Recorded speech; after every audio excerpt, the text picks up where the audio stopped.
Welcome again, everyone. This is Belle Story Time. So today we're continuing to read in Flat Stanley. If you already haven't liked and subscribed to my channel, go ahead and hit that subscribe button, like and follow for more. So today we're on chapter 4, The Museum Thieves. The Museum Thieves. Mr. and Mrs. O.J. Dart live in the apartment above the lamb chops. Mr. Dart was an important man, the director of the famous Museum of Art downtown in the city. Stanley Lambchop had noticed in the elevator that Mr. Dart, who was ordinarily a cheerful man, had become quite gloomy, but he had no idea what the reason was. And then at breakfast one morning, he heard Mr. and Mistress Lambchop talking about Mr. Dart. "I see," said Mr. Lambchop, reading the newspaper over his coffee cup. "That's still another painting that has been stolen from the famous museum. It says here that Mr. O.J. Dart, the director, is at his wit's end. Oh dear. Are the police no help?" said Mrs. Lambchop. "It seems not." And Mr. Lambchop listened to what the chief of police told the newspaper. "We suspect a gang of sneak thieves. They are the worst kind. They work by sneakery, which makes them very difficult to catch. However, my men and I will keep trying. Meanwhile, I hope people will buy tickets for the policeman ball and not park their cars where signs says don't." The next morning, Stanley Lambchop heard Mr. Dart talking to his wife in the elevator. "These sneak thieves work at night," Mr. Dart said. "It is very hard for our guards to stay awake when they have been on duty all day. And the famous museum is so big, we cannot guard every picture at the same time. I fear it is hopeless. Suddenly, as if an electric light bulb had lit up in the air above his head, giving out little shooting lights of excitement, Stanley Lambchop had an idea. He told it to Mr. Dart. "Stanley," Mr. Dart said, "if your mother will give her permission, I will put you and your plan to work this very night." Mrs. Lambchop gave her permission. "But you will make to take a long nap this afternoon," she said. "I won't have you up till all hours until you do." That evening, after a long nap, Stanley went with Mr. Dart to the famous museum. Mr. Dart took him into the main hall where the biggest and most important paintings were hung. He pointed to a huge painting that shows a bearded man wearing a floppy velvet hat playing a violin for a lady who lay on a couch. There, a half-man, half-horse person standing behind them, and 3 fat children with wings were flying around above. That, Mr. Dart explained, was the most expensive painting in the world. There was an empty picture frame on the opposite wall. We shall hear more about that later on. Mr. Dart took Stanley into his office and said, "It is time for you to put on a disguise." "I already thought of that," Stanley Lambchop said, "and I bought one. My cowboy suit. It has a red banana that I can tie over my face. Nobody will recognize me in a million years."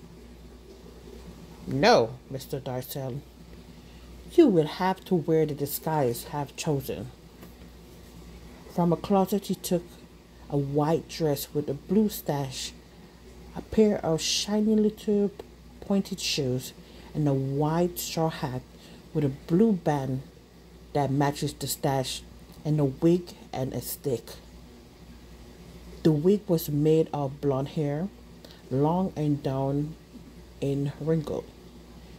The stick was curved at the top, and it too had a blue ribbon on it. In this shepherd dress disguise, Mr. Dart said, you will look like a painting that belongs in the main hall. We do not have cowboy pictures in the main hall. Stanley was so disgusted he could hardly speak. I will look like a girl. That's what I'll look like, he said. I wish I'd never had my idea. But he was a good sport, so he put on the disguise. Back in the main hall, Mr. Dart helped Stanley climb up into the empty picture frame. Stanley was able to stay in place because Mr. Dart had clearly put four small spikes in the wall, one for each hand and foot. The frame was so perfect fit. Against the wall, Stanley looked just like a picture. Except for one thing, Mr. Dart said. Shepherd dress are supposed to look happy. They smile at their sheep and at the sky. You look fierce, not happy, Stanley. Stanley tried hard to get a faraway look in his eyes and even to smile a little bit. Mr. Dart stood back a few feet and stared at him for a moment. Well, he said, it may not be art, but I know what I like. He went off to make sure that certain other parts of Stanley's plan were taken care of, and Stanley was left alone. It was very dark in the main hall.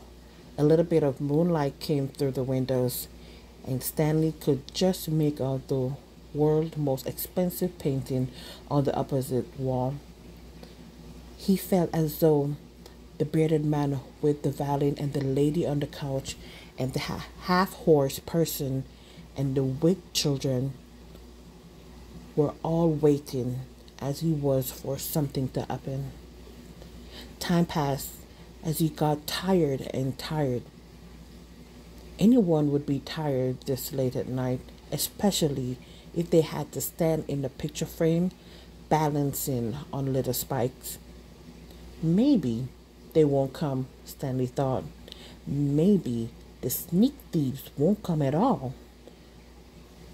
The moon went behind a cloud, and then the main hall was pitch dark. It seemed to be quieter, too, with the darkness. There was absolutely no sound at all.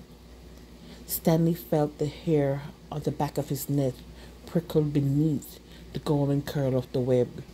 Creak! The creaking sound came from right out of the middle of the main hall, and even as he heard it, Stanley saw in the same place a tiny yellow glow of light. The creak came again, and glow got bigger. A trapdoor opened in the floor, and two of the men came up through into the hall. Stanley understood everything all at once. These must be the sneaky thieves. They have a secret trapdoor entrance into the museum from outside. That was why they had never been caught, and now tonight they were back to steal the most expensive painting in the world. He held very still in his picture frame and listened to the sneak thieves. This is it, Max, said the first one. This is where the art robbers pull a sensational job, which to civilized community sleeps. Right, Luther, said the other man. In all this great city, there's no one to suspect us. Ha ha, thought Stanley Lamchop. That's what you think. The sneak thieves pulled down their lantern and took the world's most expensive painting off the wall. What would we do to anyone who tried to capture us, Max? The first man asked. We will kill them. What else? His friend replied. That was enough to frighten Stanley, and he was even more frightened. Luther came over and stared at him. The sheep girl, Luther said. I thought sheep girls were supposed to smile, Max. This one looked scared. Just in time, Stanley managed to get a faraway look at his eye again, to smile, sort of. You're crazy, Luther, Max said. She's smiling, and what a pretty little thing she is, too. That made Stanley furious. He waited until the sneak thieves had turned their back to the world's most expensive painting, and he shouted in his loudest, most terrifying voice, Police! Police! Mr. Dart! The sneak thieves are here! The sneak thieves looked at each other. Max, said the first one very quietly, I think I heard the sheep girl yell. I think I do too, said Max in a quiet voice. Oh boy, yelling picture. We both need arrests. You'd get arrested all right, shouted Mr. Dart, rushing in with the chief of police and lots of guards and policemen behind him. You're all arrested. That's what. Ha ha ha. The sneak thieves were too mixed up by Mr. Dart's joke and too frightened by the policemen to put up a fight. Before they knew it, they had been handcuffed and led away to jail. The next morning in the office of the chief of police, Stanley Lambchop got a medal. The day after that, his picture was in all the newspapers. The end of chapter 4. Stay tuned for chapter 5. Don't forget to subscribe and like and share. Thank you.